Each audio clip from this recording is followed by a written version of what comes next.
రాజా నాన్న రాజా జైలుకెళ్తున్నా ముడ్డు ఊరు కడుగుతాను నాన్న.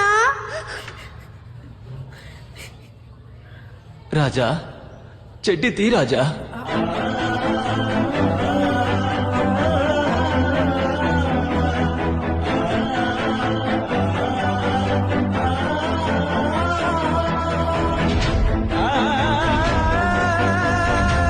నా ఉద్యోగం పోయినా పర్వాలేదు, ఈ నాన్న కొడుకుల్ని మాత్రం దూరం చేయకూడదు.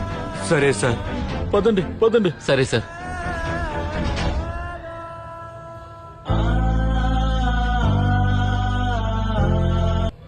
ముడ్డిలో ఎమోషన్స్ తో ఏడిపించే షో బ్రో.